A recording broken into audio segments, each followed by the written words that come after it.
একটা দোয়া শিখাই দেই ইনশাআল্লাহ। এই দোয়া করলে রিজিক তো বাড়বেই ইনশাআল্লাহ। আপনার যত ঋণ আছে ইনশাআল্লাহ আল্লাহ পাক শোধ করবেন।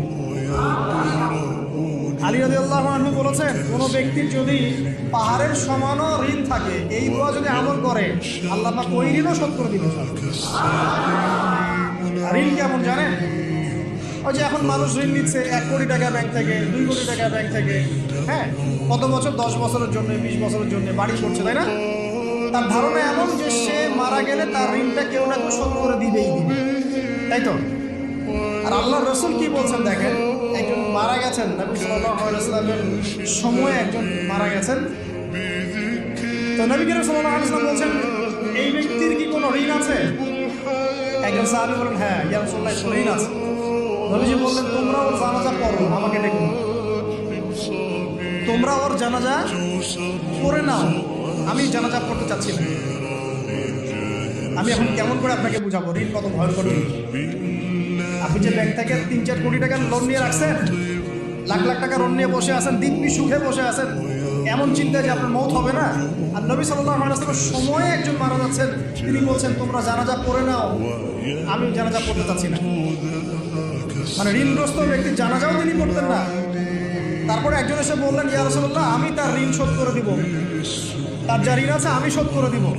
তখন নবী এসে জানাজা পড়লেন। আপনার এই কোটি কোটি টাকা ঋণ শোধ করার লোক তো রেডি আছে নাকি?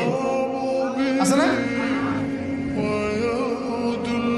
সমস্যা নেই, আপনার জানাজা পড়া হবে। কারণ হুজুরকে আপনি 5,000 টাকা দিবেন, হুজুর জানাজা পড়াই দেবেন। তারপরে আপনি আপনার মিলাদও হবে, আপনার একটা বড়সড় দোয়াও হবে ইনশাআল্লাহ। কিন্তু আল্লাহ পাক বলেছেন, শহীদ, আল্লাহর পথে যুদ্ধ করে শহীদ হয়েছে, এই ব্যক্তির আত্মাও ঝুলে থাকে যতক্ষণ পর্যন্ত না তার ঋণটা শোধ করা হয়। এবার বলেন আমি কি বুঝাবো? কিছু বলতে হবে? এখন সেই দোয়া শিখাচ্ছি আপনাদেরকে, যে দোয়া শিখলে আপনারা ঋণ থেকে বাঁচবেন ইনশাআল্লাহ।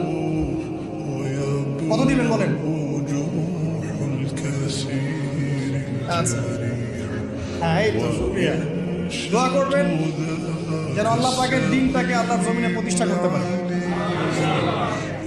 আমার সাথে বলেন, দোয়াটা হচ্ছে, আল্লাহুম্মা ইকফিনি বিহালালিকা আন হারামিকা ওয়া আগনিনি বিফদলিকা আম্মান সিওয়াকা।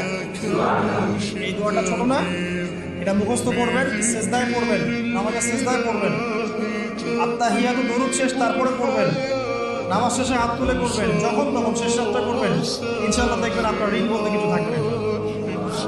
যদি থাকেও, বড় কোনো ঋণ থাকেও, আল্লাহ পাক অন্য কোনো মাধ্যমে এটা শোধ করার ব্যবস্থা করে দিবেন ইনশাআল্লাহ।